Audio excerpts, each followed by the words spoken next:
welcome to our debut episode today. This is we're going to the big show now. We're in Oh the yeah. big leagues. Debut episode on the Far Oh from no. Vesuvius And network. no, Eh? which way? This way. This side, this side. Oh wait, I screwed up. We're That in side. front of us up here. Up from Vesuvius. Yeah. It's that Let's side. go. That side. Far from Vesuvius network debut episode. That's a big time move for us. For those of you who are new and don't know us, welcome to the Ftv Vesuvio podcast. My name is Carmine Godano. Right beside me is my co-host Sereno Verdoliva. We are quick introduction. We're both from Toronto, born and raised Toronto natives. But Saga. we both. Almost. Oh yeah, we'll link you with Toronto. Don't worry, Toronto. you're with me. You're Toronto boy. Don't worry. So yeah, we are basically the president and vice president of the Napoli Club of Toronto. We've been running it for a couple of years now, bar the little break that we had in between for COVID and all that sort of stuff.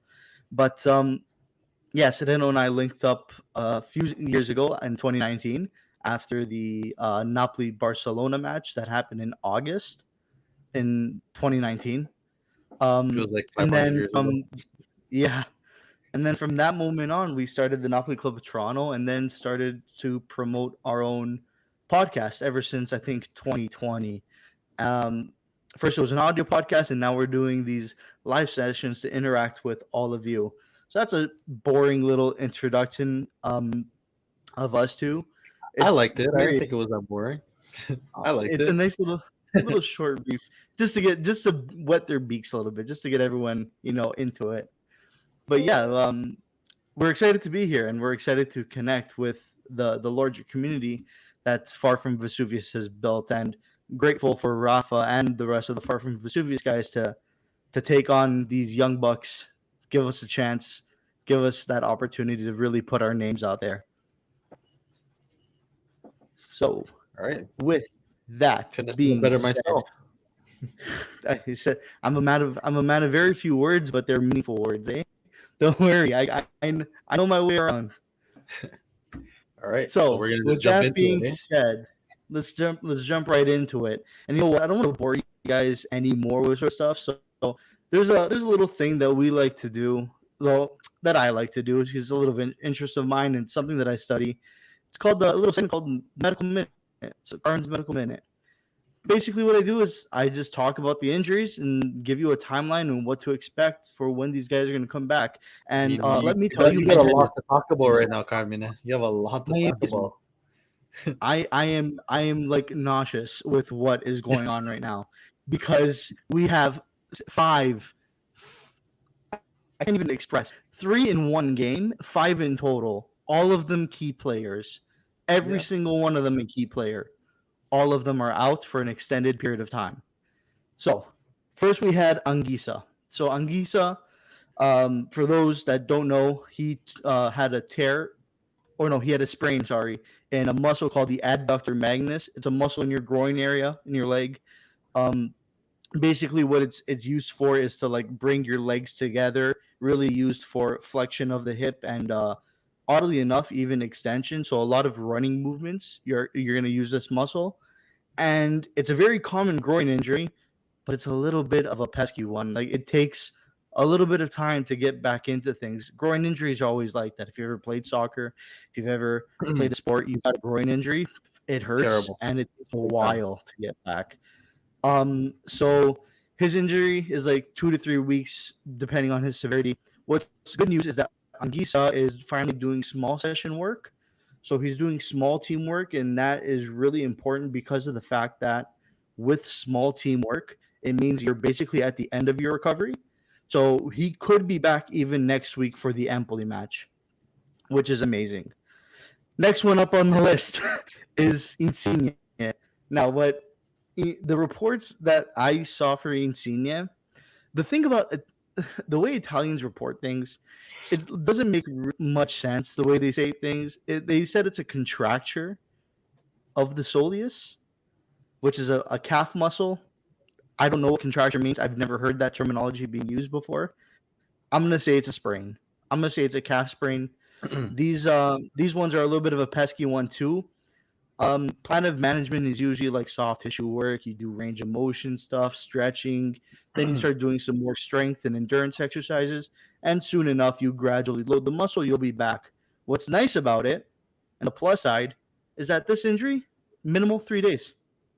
3 days you Yeah. could be back depending on the severity of it. So Honestly, we could, looking at Insigne, it looks like this has been maybe an issue that he's been trying to, maybe weather for a while. Because honestly, especially in the beginning of the season, I haven't really seen him moving as like freely as he's used to, or as I should say, as we're used to seeing him move. Like I haven't been seeing the same Insigne as last season. So, excuse me, I believe that yeah, maybe this is an injury that's been bothering him for a while.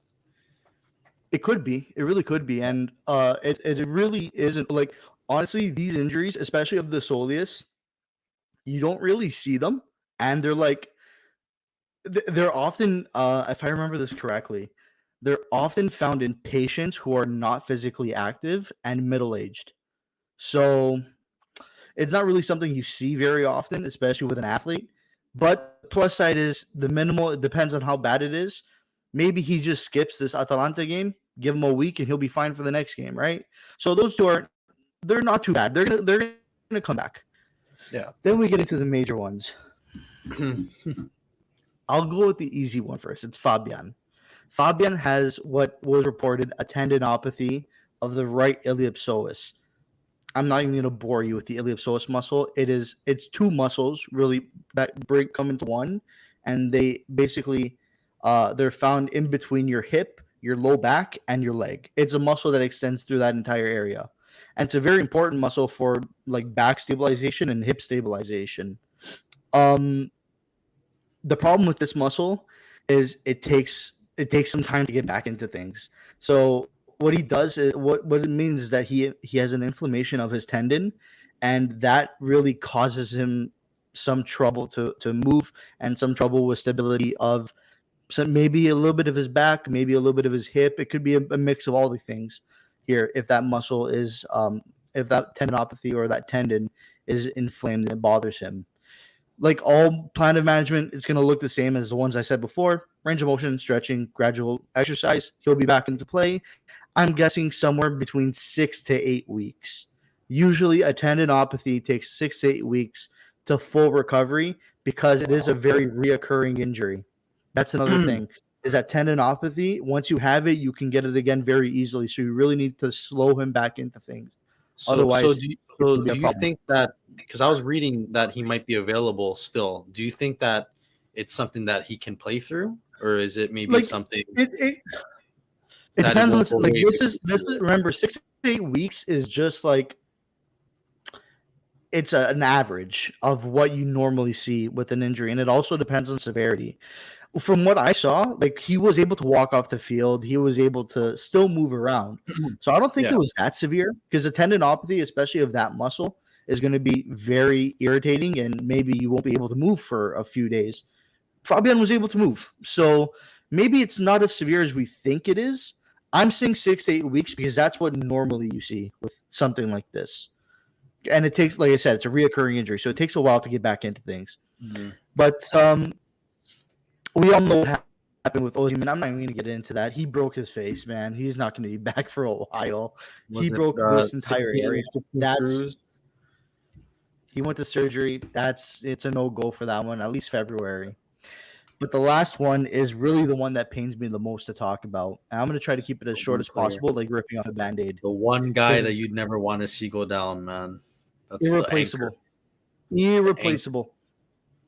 This guy is irreplaceable. You cannot have. And what I'm about to say is a little bit concerning. Kalidou Koulibaly left the match with a second-grade sprain of the biceps femoris, which is a hamstring muscle. Everyone knows a hamstring muscle is not a good thing to be injured. It's Big time. very bad, actually. Yeah. It's not that great. It's one of the main movers of your knee for like running. It's one of the main injuries that are found in running sports and soccer. Um, and listen, it's actually I have it right here. A stat: 97% of hamstring tears are in soccer are classified as grade 1 and 2. So very common. Like almost every single time, it's going to be something like this.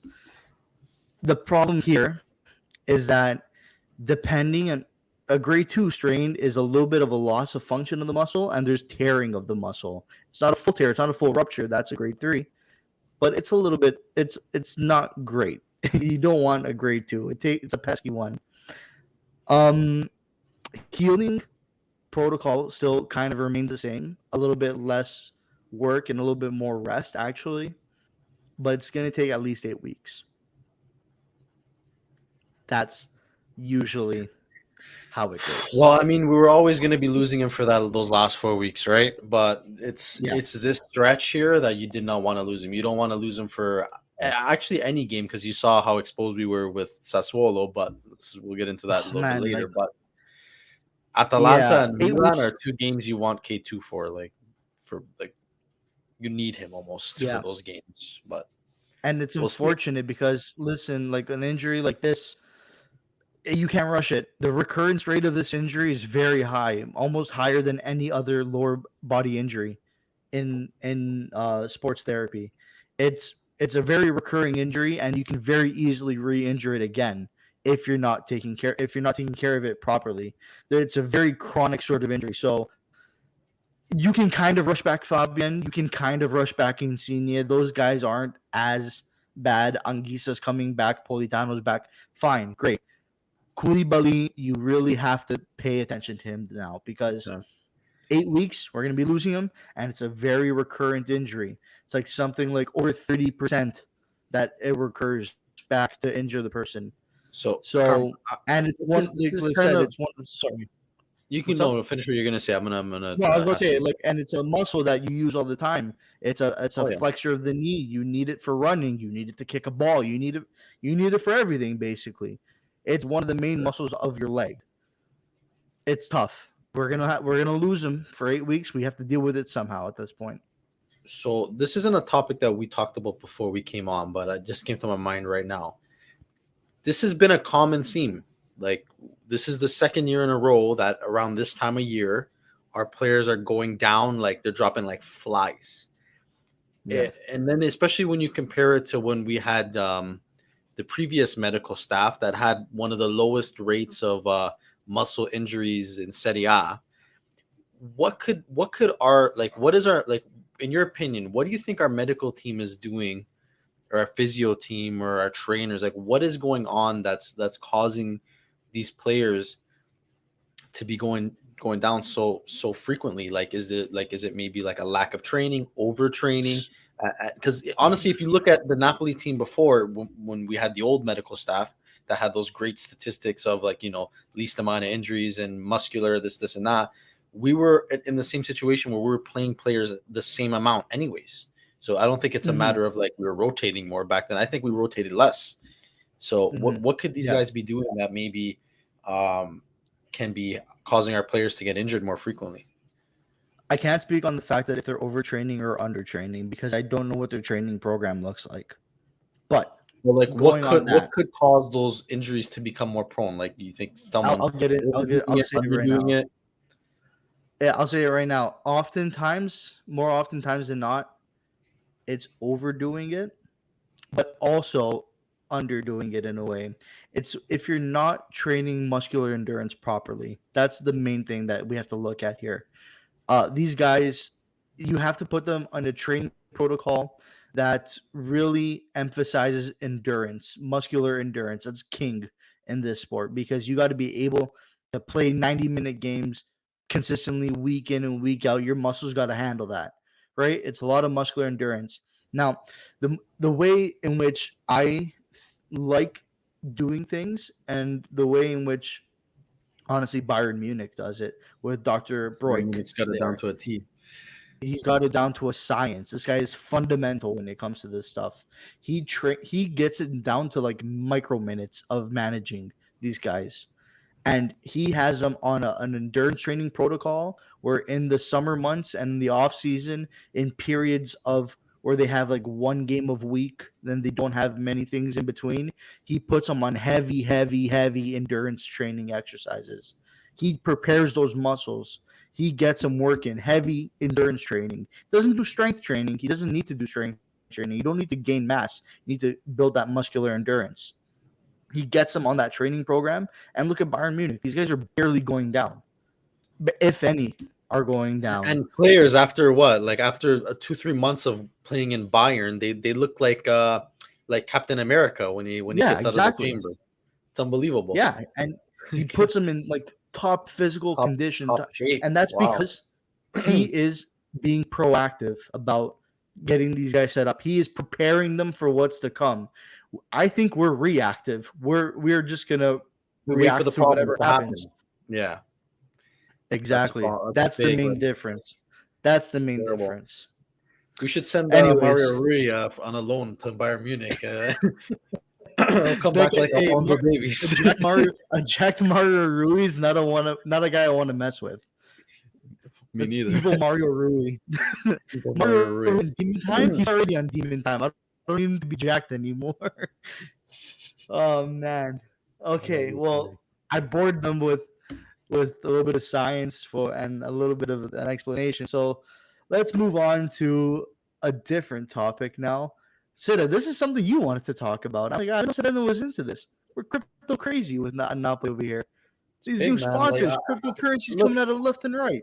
I'm very like I'm not into the crypto space. Like I don't know how it works, but it is quite fascinating. Like I read a lot about it, and it's like big in football. Like there's so many like teams Yeah. that are getting into the space, and just in sports in general. Like I know the first sponsorship that we got was with Socios. I don't know if I'm pronouncing it right. Socios. Socios, I think. Yeah. I think that's how you pronounce it. Correct me if I'm wrong, Yeah. if anybody knows. But they're big in football, but also I've been seeing, like, I think the Leafs played in California, and I think the Kings are sponsored by Socios too, Yeah. so they probably have like a fan token too. It's a pretty cool thing. Like it's almost like a stock, but also you have an influence on, voting on like things like in terms of like Do you what actually? color the dressing room is going to be. We're painting. What do you want the dressing room to be? If you have X amount of fan tokens, you can vote X amount of times. It is. Oh. It's cool that it's like a So stock. it's like a It's game. also, yeah, it's like Kinda like a you're game. almost part of the club. Like it puts you like into like a Hmm. almost like you own a piece of the club. Like even though it's not like Yeah. that, it feels like that. Excuse me. And No worries. yeah, no, I think that sponsorship is a really good one from, in two senses. One, Napoli gets a sponsorship; they probably are making decent money off of it. And two, it addresses a need that I talked about more during the beginning of the season, which they've addressed in a few different ways, which is the marketing and the global outreach. So Yeah. you're basically, two birds, one stone with that. So that was a great Yeah. partnership that Napoli did there. I tried to buy the fan token, but it was like It sold out in impossible 4 in minutes. 5 minutes. I bought Four. their currency to buy the fan token, and I went to go You log lost on it. Yeah. to buy it. It was gone. They only But made, I think, it's 200,000 or funny something. because like God, I had it on my mind and now I just lost it. It's funny because I remember when we were watching the Lazio game, right?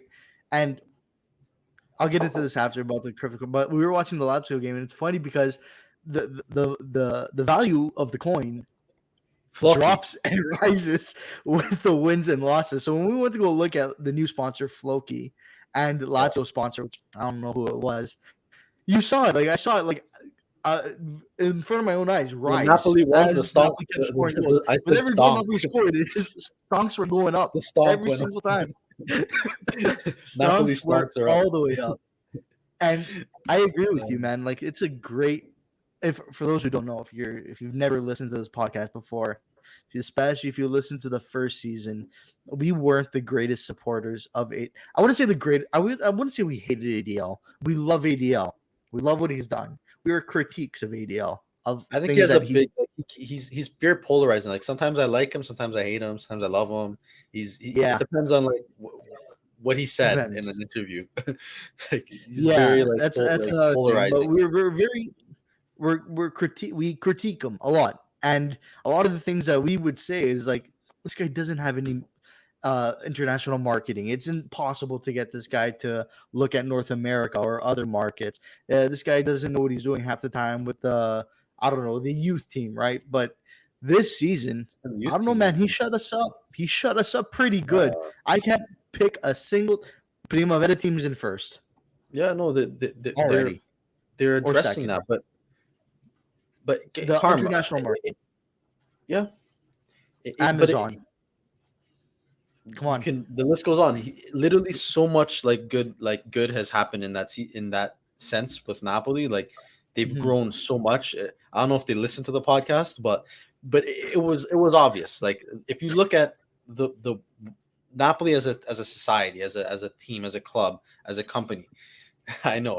That's next. Maybe next year. Maybe we gotta Maybe say it at the next year. beginning of next We're year. But we're finding Al and all that just to get another left back next year. but if you looked at this club as a business, or as like a, on the business end, you have a competitive first team, you have fans all over the world, you're pretty good at moving around in Italy in terms of jersey sales, things like that. The one thing that they were missing is this marketing, was the Yeah. marketing and growing the team, and growing out their outreach in North America. And that was just the one thing that was missing. Now that Napoli's working on that, I feel like we're going to be able to make the next step in terms of becoming Mhm. an even bigger club. Like, Of because course. big clubs, their global outreach is fantastic. Hmm. No one is left behind. Like, for the last, what, 2 3 Yeah. years, the most that we got is maybe an English Twitter account. That was like the most thought of we've felt from Napoli, and even then it's like Google translated. Like, but now it feels like they're paying attention. Like they know that, like, they got fans here. They got fans that are passionate, and they want to support the club, and they want to see the club do good. They want to see the club do the next, like, make the next step. So Hmm. yeah, I mean, I know we're gonna get into report cards, but if there was an ADL tab there, he gets an A+ from the beginning of the season till now. 100%. Very, very proud of him. I uh yeah. I can agree more. And like I said, watching those games, it's funny to see like the stock go up, the stock go down, and it's like, and it's nice that the Stonks fans up. get involved, right? It's like a little game for the fans. They get the even though they may not directly have an influence on the club, it feels good. Every once in a while, what is it, like $2? Whatever, I'll throw in $2 and like make a little, I don't know, a little vote here, a vote there. Make me feel involved. That's No, the that's the fan main token is thing, cool, right? man. Like I wanna get one. Like, and you can also enter contests. Like they give away, like Oh, things like that's global outreach. Like you can enter to yeah, get a signed jersey. They have a box. Like, I don't know how good this box is gonna look in the Maradona. Maybe give it a few years, but but they give still. away VIP ticket boxes, box seats at the Maradona to watch games that you can enter. The more fan tokens you have, the more entries you get. Yeah. So it's a very cool concept, and like I said, like it's a great sponsorship, man. Less water bottles, more like sponsorships like this. Like That's funny because I remember mentioning it too. you, I'm looking that's at how this it makes guy's me. practice jersey. I'm like Aqua Sorgesana, Lete, like all I these don't know different what's bottles. left, man. They're collecting them like infinity gauntlets. They're like We got Thanos, all the just water putting in them the all world. all the water The in the rent is world. Now we're just gonna switch that up. the rent is gonna buy like a dam, and just like I'm create surprised he already doesn't own like it. a reservoir of all these water bottle companies. Like, no, I own it all. This guy's collecting water bottle companies like Infinity Stones. Oh man, but yeah, I agree. It's good to see these types of moves. It's good to see them finally make these moves into an international market. You got people who don't care about soccer caring about soccer now, especially a team that realistically nobody would have cared about. But that's because now that if they have investments into that coin, whatever it is, people get involved, and then people may start liking the team, and then now you just grow your fan base. So it's yeah, I gotta agree. It's like one of the best things that I think we can do as of right now, especially Absolutely. competing on an international Even market just, with these big yeah, clubs. absolutely. And you know what? People who say, "Oh, why should I care about the business? It's about the football." I'm sorry, football nowadays, you need to be able to generate revenue, and revenue, yes, like game day revenue isn't really that much. Like it's your sponsorships. That's a big thing, Yep, and your sponsorships and your merchandising, which goes hand in hand. And then 100%. if we talk on the merchandise aspect, the whole Maradona jersey, and the fact that they would do these limited edition drops, 1926, like just that whole marketing strategy is just doing so good. And I agree. like, wow, like it's like they finally figured it out. Like, and even just the distribution is a lot better. Like I ordered one of the Halloween kits. I know some people had issues with Immediately. it, but I got it in like a week and a half. That's never Yeah. happened with the Napoli store before ever. Well, you buy something on the Napoli store, you're waiting 6 months, and maybe Yeah, you'll and you're get it. saying a prayer, you don't get no tracking number. Yeah. Yeah. But no, It's it's getting better, man. It's getting way better. it's great to see. It's great to see. And with that being said, let's see if we agree with the team's results following up with what's going on in management. So here we go, the FDV Weekly Recap. Now, we're going to talk about, do you want to go from the Inter game all the way up until recent Lazio game? Yeah. Yeah, we'll leave we talked about the Verona game already. So yeah, we'll start from the Inter game. Actually, I don't think we did talk about the Verona game, but we'll I mention don't it want to talk because I about got it. a few things. I I got a you few want things to to talk about it? Okay, say you about talk the about it. Verona Yeah. game. I want to talk I about got it. a few things to say about the Verona game. Games, It's not I about try the to forget game. about. It's not about the game. And let me get this. Oh my. Okay, sorry guys. I'm about to I'll go let you go. I'm gonna mute. Just right go. here. Can we, as a league, stop giving inexperienced refs to Napoli? Can we? Is it a look? Okay, I'm about to pull up the league table right here. Who do you see at number one? Napoli, 36 points. Milan, 35. Inter, 34. Atalanta, 31. Those are the top four. Okay, number one team on the list. Who is it? The number one team is fucking Napoli, okay? Why are you giving refs who have Serie B experience, Napoli versus Verona, Napoli versus Sassuolo? I have the matches right here in their lifetime. The guy who did Napoli versus Sassuolo has 14 Serie A games. 14. He's 37 years old. His entire lifetime, only 14. And you throw him to the Mappe Stadium for Napoli versus Sassuolo to put on the worst ref performance I had ever seen in my life. It was like abysmal. I had seen better referees at a 5v5 under 8 team that I watched last week. Hey, the worst you've seen in your life so far. We got a lot of games left, my friend. So far. Listen. By the way, thank you, Raph. He's working right now, but you want to say hello and have a great show. I appreciate it, Raph. Thank you. But I'm going, okay. That's him. Okay. Then we want to go back to the Verona game. The Verona game is that Chuch Airoldi. I can't even pronounce his name. Airoldi. Okay. He barely has Serie B games. He has 24 in his lifetime. Serie B games. 24 Serie. If this guy can't even go out and ref Cuomo versus Piacenza, what are you throwing him for one of the most hotly contested matches, Napoli versus Verona, coming off of last season? You're going to go, listen, guy with 15 appearances and 77 yellow cards in 15 appearances. Go, ref that. I don't like to be the one, like, I don't like to play the victim, but you have to now. You know very well that, Napoli's not going to be able to beat teams 5-0 every game. So in those tight games, even though you're the better team, like those little calls, those little decisions, blowing the whistle 3 minutes before you're supposed to blow it and add additional time, like other teams are able to score goals, like championship teams score goals in the 94th minute and they win games. Napoli can't even play to the 94th minute, even though there's 4 minutes of extra time because they blow it at 93. So it's just, I don't want to make it like a big conspiracy. We'll just look objectively at the referee of the game, and what we can complain about is they're inexperienced, and we keep getting them, and it doesn't make any sense. You're at the top of the league. But give these guys Udinese versus Spezia. Give them like these other games, which is almost like a Serie B game, anyways. Why are you going to give them a game?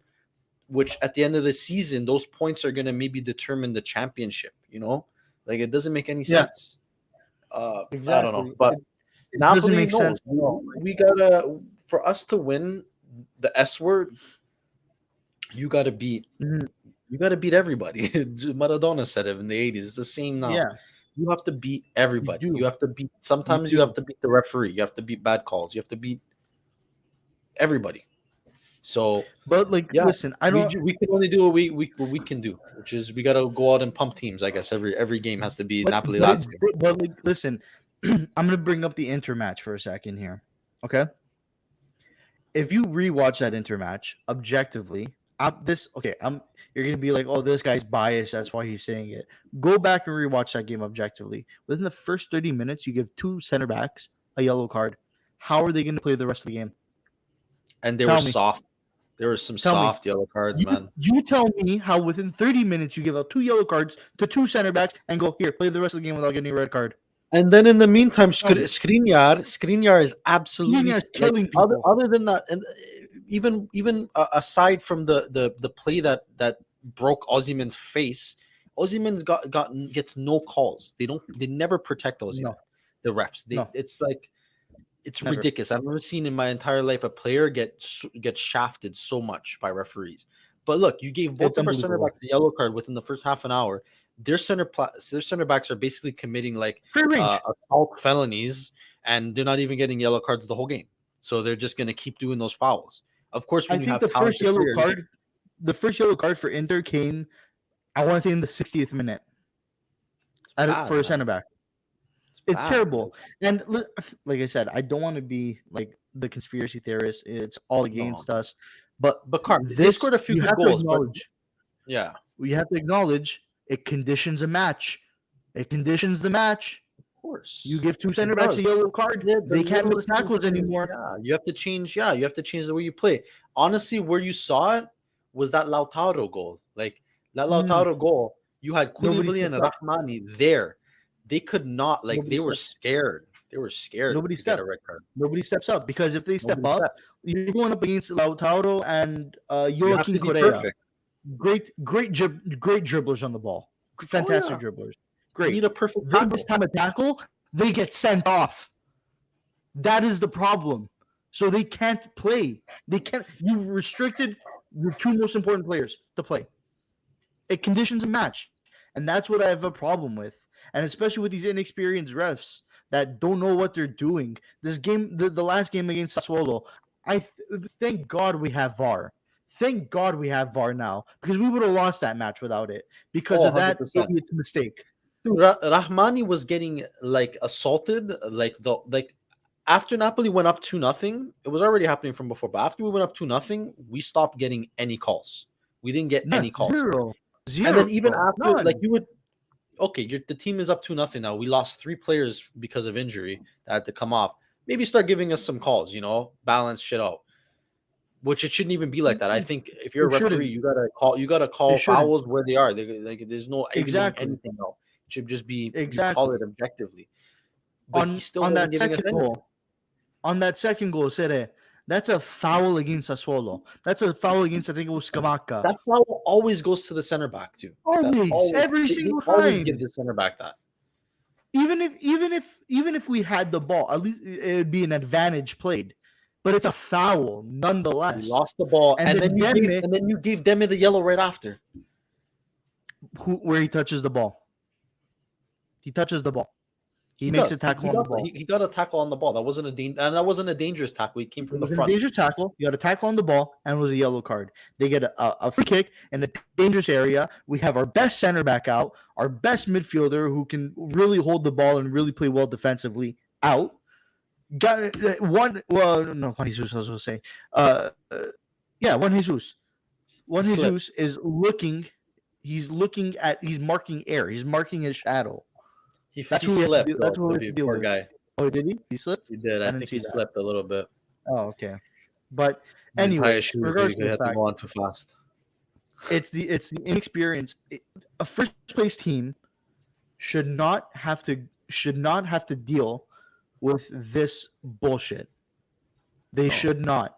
And Rocky, who's an experienced referee himself, and now he's running the games, should be the first to realize. Listen, I could realize it. I realize it. I see on the schedule Napoli versus Verona, Napoli versus Sassuolo. Okay, Napoli's away at Sassuolo. Historically, it's a chippy match. It can go both ways. Let me get someone on the field who can really control the match. Experienced referee. Napoli versus Verona. Based off last season, what happened, they can get a little bit chippy. Verona is a very high-paced team. Someone doesn't even have to be experienced, but someone who has enough experience in Serie A to be competent and control the match. You can't bring up these guys from Serie B. No. All they did was Serie B, Serie C, Serie D, and make them And go ref a Serie A game with the first place team. Come on, what are and we I've talking seen about now? and I've seen people make the argument that the referee called the game the same, or like in terms of like they were letting a lot of calls go, but that does not help a team like us. Like a team that is a good team, that draws fouls, that holds the ball a lot. Like, oh, Well, I have to hold him for a second. Keep going, keep going. Don't worry about him. He's no, joining the no, it's too conversation. much cuteness OD. Like I forgot what I was gonna say. So what was I saying? So yeah, okay. So a team that possesses the ball, plays with a lot of skill, it helps the opposing team if they know that they're going to be able to get away with some questionable fouls, or Yeah, playing rougher. Like, so yeah, us personally, we would prefer a ref that calls the game, like calls fouls, like as he sees. that are fouls, like not Yeah, like someone who lets the game go, like, you know what I'm saying. So, and I've been yeah, noticing that exactly. we've been getting a lot of refs that lets the other team play, in terms of like the other team can bully us. I and agree. and especially I agree, man. especially Ozyman, when Ozyman plays, he gets hounded. Like, and I'm Yeah, not just talking about like getting played tough, because there's a difference. There's a difference between getting played tough and then getting no, fouled so he gets all the harassed. time. Yeah, He gets like harassed. if the other team gets a yellow card, they gotta be careful when they are marking Ozyman. So Mm, why is he getting penalized? He's a good player. He draws fouls. Why should you give the other team the pass and say, "Hey, he's good and people foul him a lot, so we're not going to give you a yellow card"? No, they gotta adapt. Why do we have to adapt? Why does the player exactly, who's skilled have to adapt to the other players who are too slow to make up a good tackle?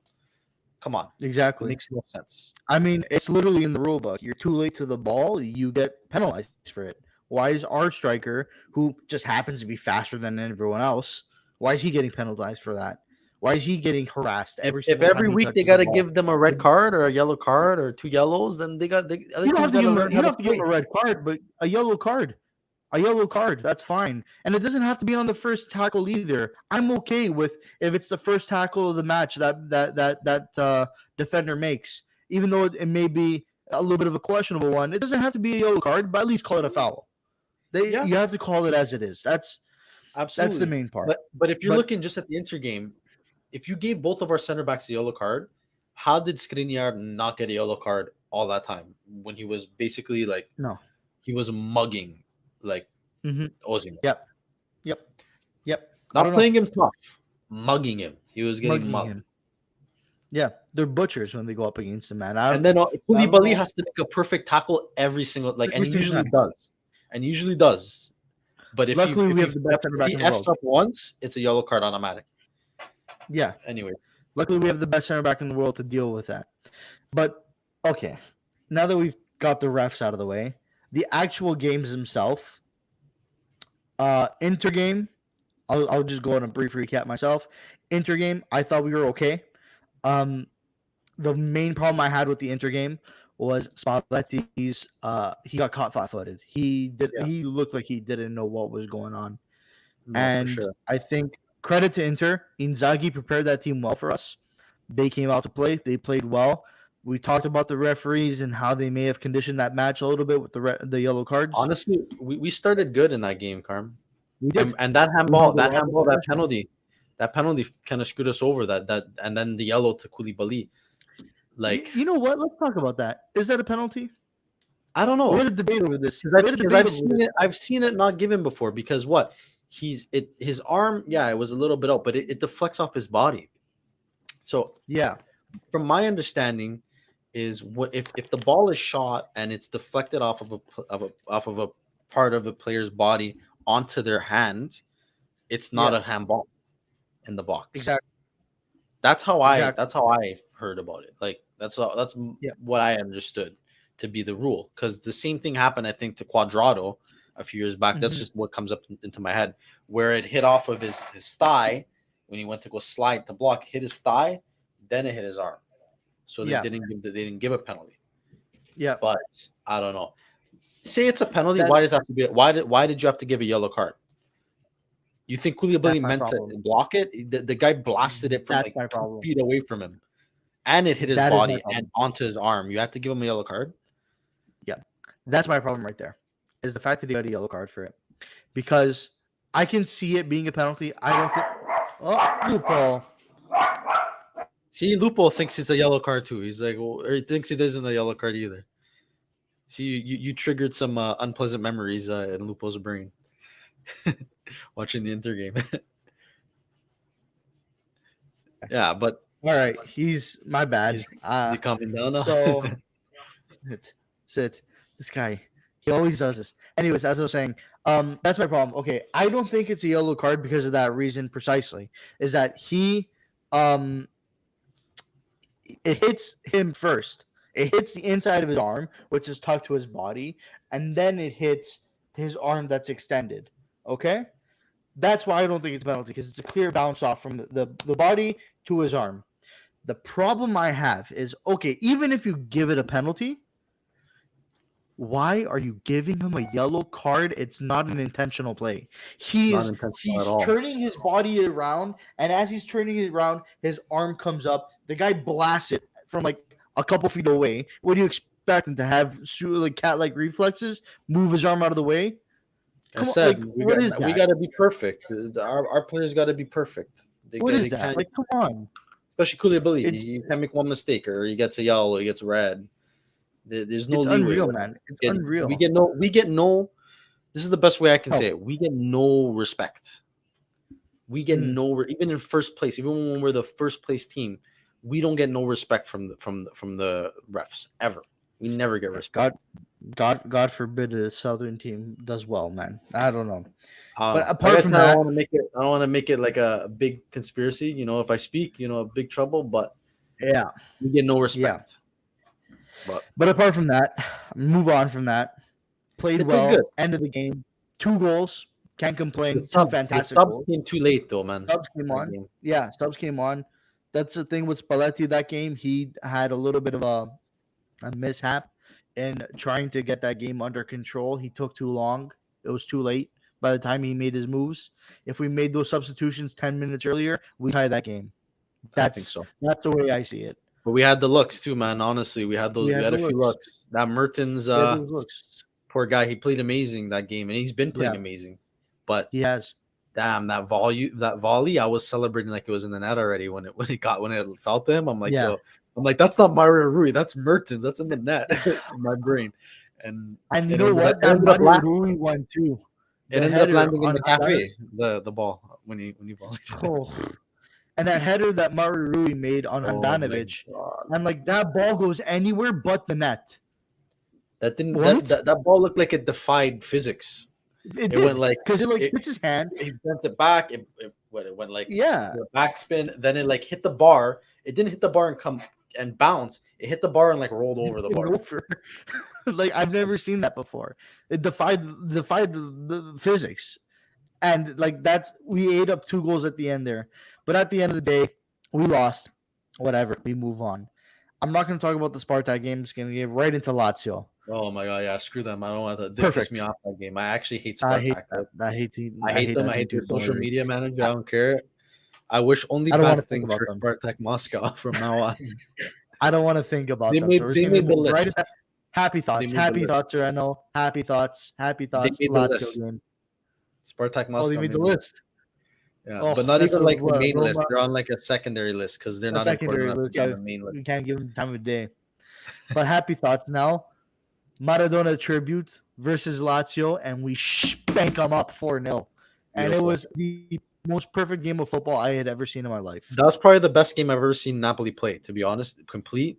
And Ever. then just Yeah. the pregame, the during the game. That's probably the happiest I've felt like watching Napoli. Like ever 100%. in my life. It was beautiful. 100%. I believe that was the most perfect game of football I had ever witnessed in my life. Yeah.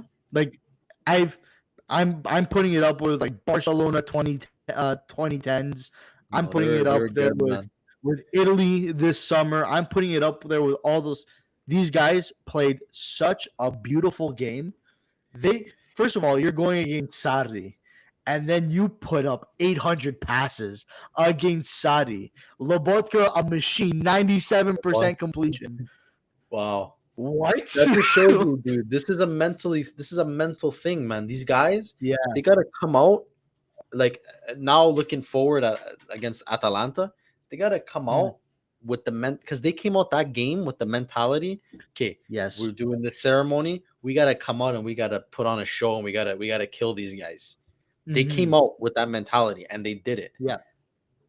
Every game they gotta come out with that mentality. If they want to win the Scudetto, especially now, even more now that you're missing key players, the 11 that you put on the field have to go out with the mentality that we are here to murder this other team. Like we're here to kill these guys. And just they showed they can do it. Lobotka is a bench player or was a bench player. He came out, played, he's a baller, he can play ball. So even our bench, they're capable. They just gotta be capable in between the ears. They gotta go out, guns a blazing. Don't have that weak mentality that we got injuries now we gotta armadillo and just hide, like, you know what I'm saying? We gotta go out there and be the alphas.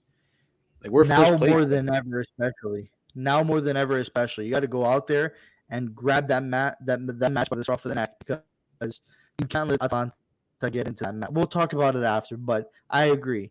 These guys, they have the mentality. And listen, Spalletti, I've talked about before. I think he has a PhD in sports psychology. This guy knows what he's doing. He can get his teams on board, and he can get them going. Uomini forti, destini forti.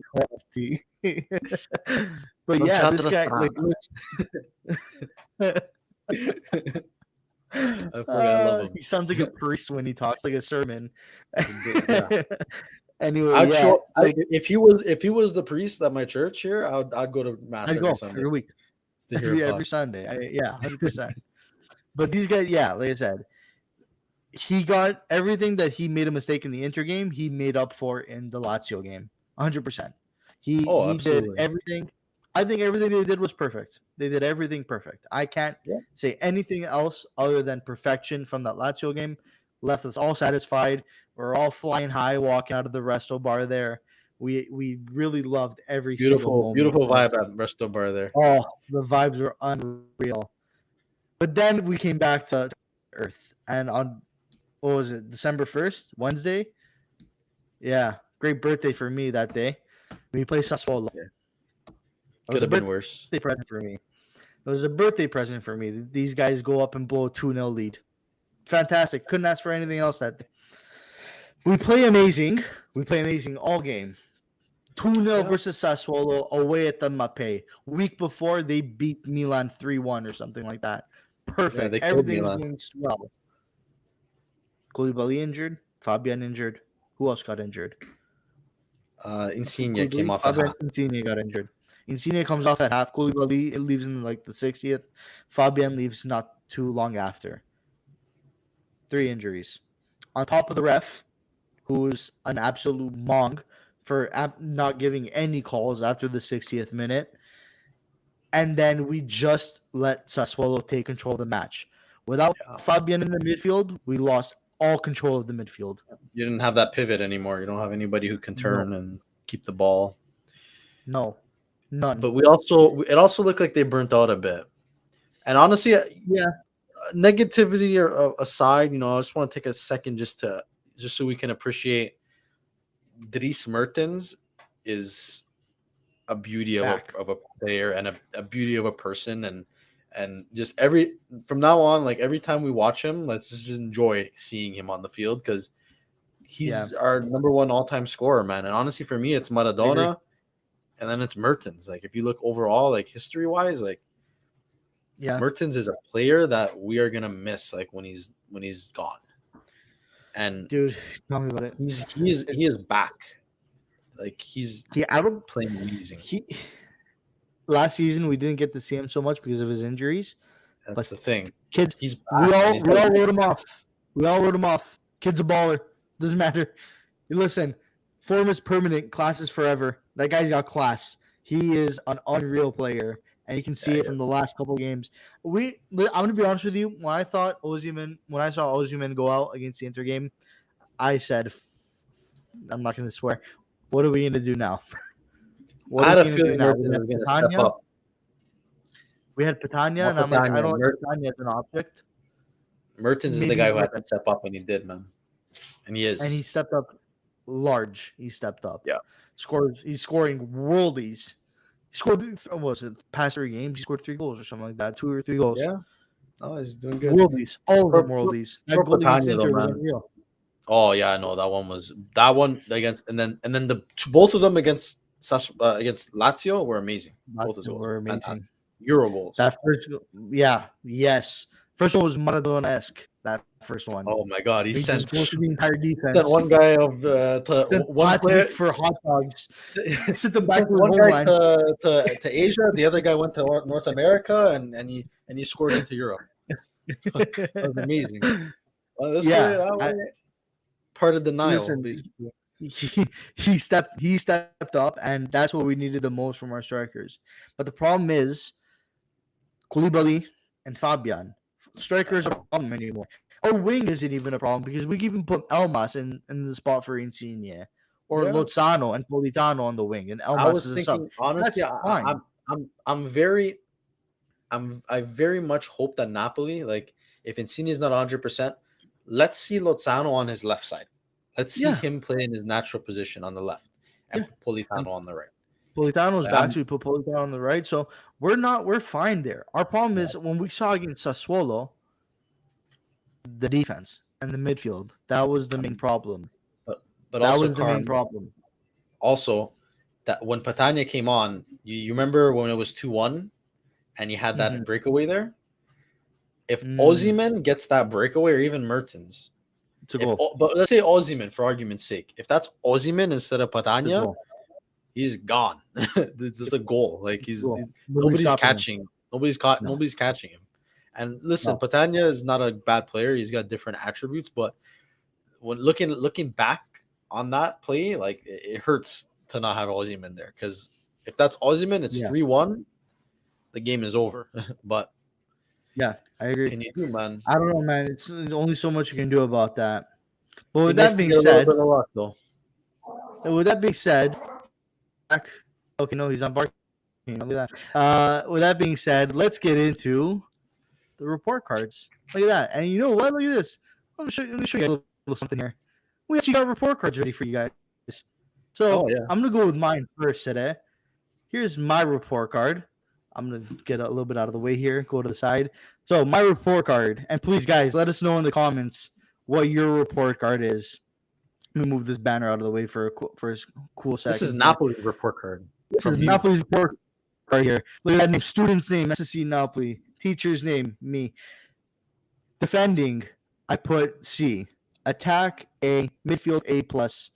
Game management, B. Tactics, C. Was a little harsh there.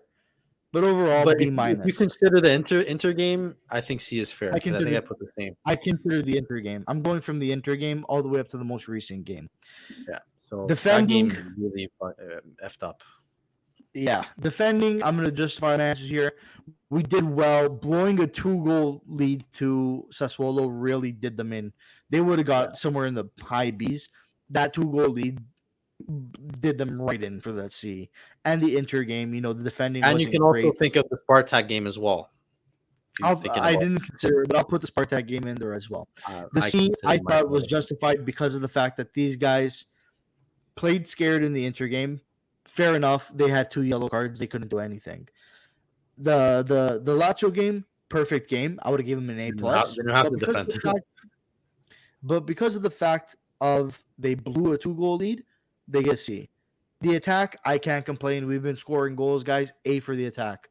Midfield, Lobotka has been a baller. Fabian has been a baller. Zielinski's been a baller, scoring worldies. Left, right, center, up, down, 97% pass completion rates. Unreal. A+. They did amazing. Now we get to the Spalletti categories, game management and tactics. Game management left something to be desired for the last couple of games. Fair enough, we're a little bit tight with who we have on the bench. But still, the Inter game, he looked lost. Spartak game, he genuinely looked lost. Like there was a scene I remember they panned to him and he's just like Yeah, he's just like looking you had to into the like camera. someone had to like unplug him and plug him back in at halftime. Like, Yeah, he literally did doo doo doo doo like shut off. Windows XP shut off. And on top of that, the tactics, they're all right. They're okay. They could have been better. They couldn't Hey, have no been worse. failing grades, but No definitely failing something to be grades. desired, right? Lowest mark is a 60. So, listen, it's still room to improve on. Today, I'll pull up your report card right now. Go ahead. All right, looks almost the same. So, Yeah. yeah, defending, like Carmine said, I mainly made my like decisions based off of the Inter game. The Lazio game was a perfect game. Like I couldn't really. How could you even judge the defending when the defense didn't have to do anything? So, and then also I took into consideration the Sassuolo game, but obviously we lost, you know, Koulibaly. But if we take the referee out of the equation and everything, and we just look at the play, Ferrari had a free header. So, and we blew that game, and they even scored a third, which luckily VAR took away. So, C in the defending attack, we were scared when Osimhen, went down with the injury, but and Mertens and Cole will say because I think everybody's been pretty good, really stepped up, but especially Mertens, and he's scored a couple of crazy Euro goals between the Inter game and the Lazio game, and then also put in a pretty decent goal against Sassuolo. Midfield has been fantastic. I probably should have put A+ to be honest, but you know they've been retaining possession. They've been able to keep the ball. We've had some crazy goals from our midfielders, which is something that we were missing a little bit in the beginning of the season. Fabian has the most goals from outside of the box in the top 5 leagues, which is crazy. Like he's been on fire. The fact that he's out for injury really sucks, but he's been playing amazing. Definitely deserves that Spain call up, which I don't understand why they're not calling him up. They're actually pretty stupid for that. Now getting into Spalletti, game management, he's been all right. Against Inter, he probably waited maybe a little bit too long for those substitutions. They were good substitutions, but they were just a little bit too hesitant to let them come in and change the game a little bit earlier. Tactics. I'm looking at the Spartak game. I think he didn't really get them too good. Napoli was pretty lost in that game, but pretty average overall. Again, overall C+. So that's the average category there. So no failing grades, but definitely we're seeing a little bit of a tail off compared to the last month or October, which is expected for November for Napoli historically is not a good month. So it could have been worse. What can you do? It could have been. It could have been worse. And given the games that we played, they're a little bit tough. I'll give it, I think, B-, C+. They're a good score for these past couple of games. Let us know what you guys think. What you would give them total overall grade. Just drop it in the comments below. But while you guys think of those scores and that, last thing we want to wrap up here is it's going to be a mix of both, but it's a question. Capolisti at Christmas. Will we be able to maintain this? As you can see right now, oh no, it's just cycling through that banner, but we'll see it right here. Serie A table. Napoli sitting at 36 points, Milan at 35, Inter at 34, Atalanta at 31. It's a tight race. It's 4 horses going at it right now. And then you have Roma 25, Fiorentina 24, Juve that are going to get relegated to Serie B, Bologna 24 points, and then Lazio at 22, and then Verona at 20 points at number 10. So, Capolisti at Christmas. Do you think coming up with the games Atalanta, Empoli, Milan, and then I don't know what else. There might be another game, but I'm forgetting it right now. Sere, hit it. Let me know. What do you think? Listen, this is no indication of I'd rather be Capolisti in May, but Mhm. I believe that if we are Capolisti on the 25th of December 2021, we're very, very lucky. Like it's gonna be tough. I'm Okay. I'm I'm not holding my breath to be honest, but we got to see how the team reacts to these injuries. First, starting against Atalanta this weekend, I think that game is going to be a good indication on whether or not we could, stay the course and stay first going into the winter break. But honestly, yeah, you just got to see how we react to these injuries. And I mean, it's tough because it's like whenever Napoli's in first place, we always have to have like so many teams that are like just hounding us. Like we won like what 10 games in a row, and now we have all these Yeah. teams like 3 points behind us. So it's like we can never like get that separation, and it's gonna be tough. It's gonna be like this all year. So, but Yeah. like I said, if we're not first place, it's not the biggest deal. Like you just want to kind of stay the course, stay in the Mhm. conversation. But yeah, I'd it'd be really fortunate if we're first, in my opinion, come Christmas, just because Okay. of those games. And that Milan game is going to be really tough. Like Milan away in the San Siro is that's not a good stadium for us. And they're healthy and they're playing pretty decent now. So they have Messiah. This guy came from freaking nowhere. He's like their Messias. He's basically the Messiah. No, he is the Messiah. Yeah. So I'm not holding my breath, but fingers crossed. I'm gonna say Ye- no. If you want the yes or no Yeah. answer, I'm gonna say no. Okay. Fair enough. And what do you think of? Before I go, Atalanta game. What do you think about it? Like scorer prediction. Anything? Score prediction. How do you think it's gonna go? Who's gonna win? Stuff like that. We gotta see. I don't know if the main X factor is that defensive line. I mean, Lobotka could play. Our strikers could play.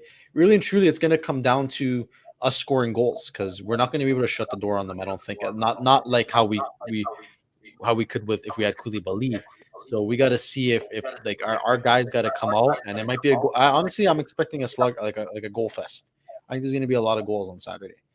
But yeah, we just got to hope that we score more goals than them because defense is I don't think going to be a thing, or it's not going to be like the first place defense that we've had because now Koulibaly is gone. So we're going to need Mertens and Lozano and whoever's in the front line. They're going to have to score some goals. Like that's a lot of goals, in my opinion, to win that game. So I'm gonna say it's gonna be.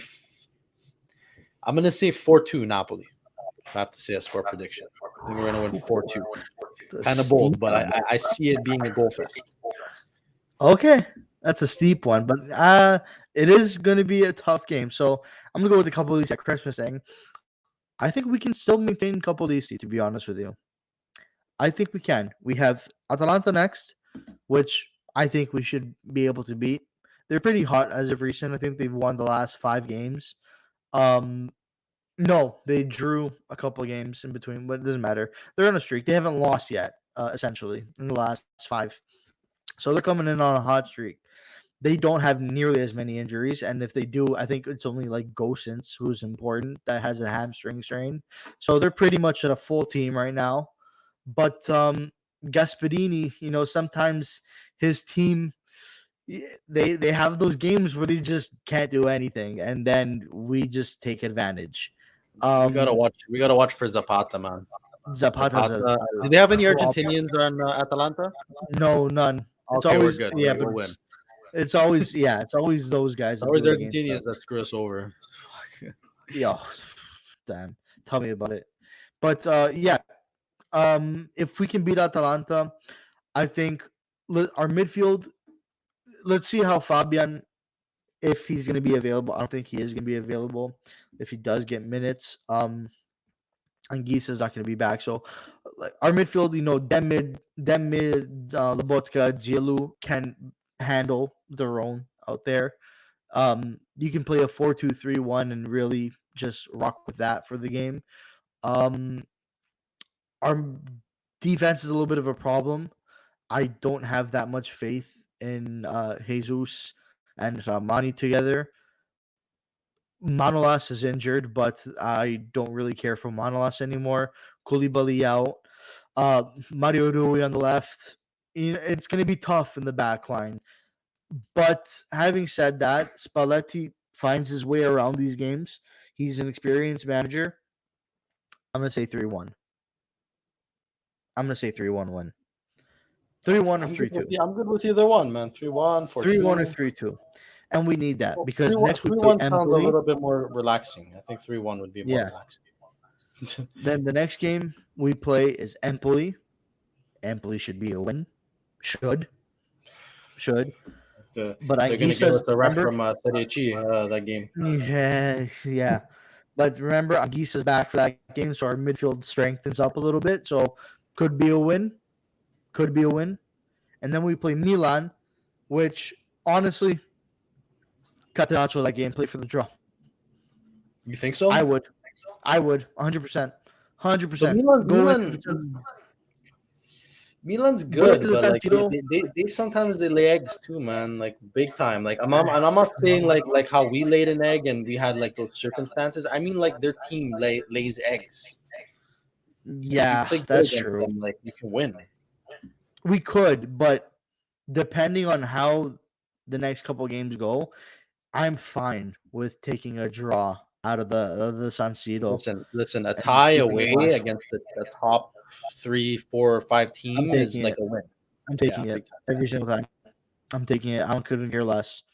Especially with the games that Milan have coming up. They're not hard games. Inter has they have Roma tomorrow, which is if Roma can get us a result, think please Mourinho, please special one. We need it Well, right now. they got the 0-0 against us. We So need one hopefully from we need it from the special one tomorrow. take a Then they 0-0 play for that Cagliari, game. then they play Salernitana, then they play Torino, then Inter.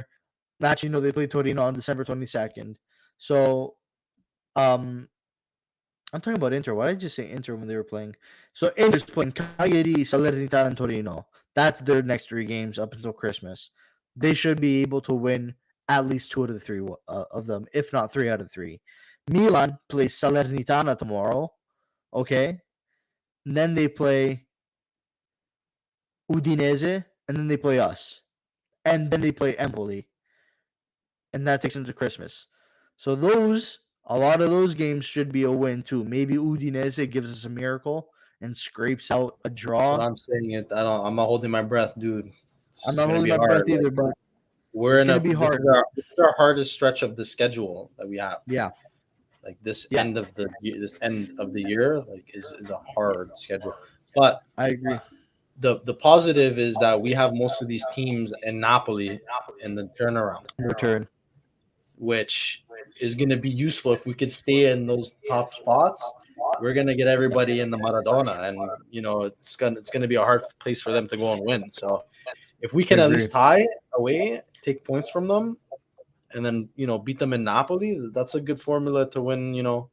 Something important. So fingers We crossed, we, right? we talked about it. I think I said it like a couple of weeks ago. I said if you go into an away game with the top 3 teams, scrape a draw, and win the away, you've won a Scudetto. That's what you need. Ideally, if you win away too is obviously better, but even a draw Ideally, if you away win away too, in a but tough sometimes stadium, that's all you yeah, need.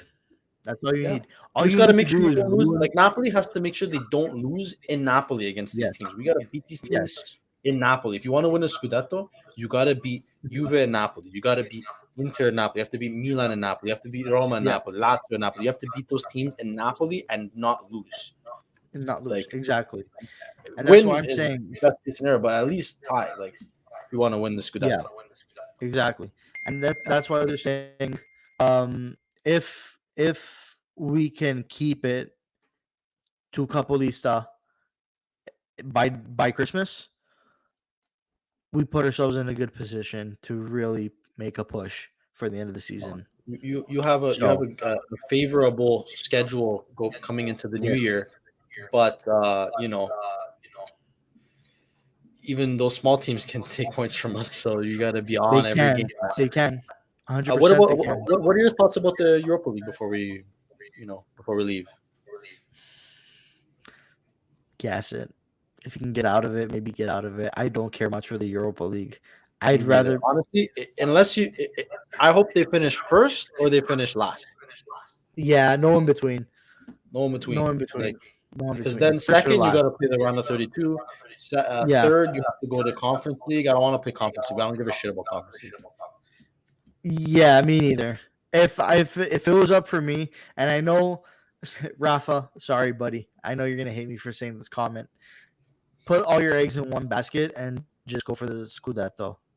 I don't I don't know. I don't care know if I fully about buy the into that, to be honest. But like, I say if don't care Napoli, about if the Napoli finishes first, they go straight to the round of 16, right? Yes. Yeah, You I can think win so. from the round of 16. Like, they can win this. They can win the It all Europa League. depends. It You all don't want to play that round depends. of 32, that extra game, those extra 2 games. Yeah, yeah. But that's just my personal preference. I'd rather see a Scudetto as of right now than No, anything else.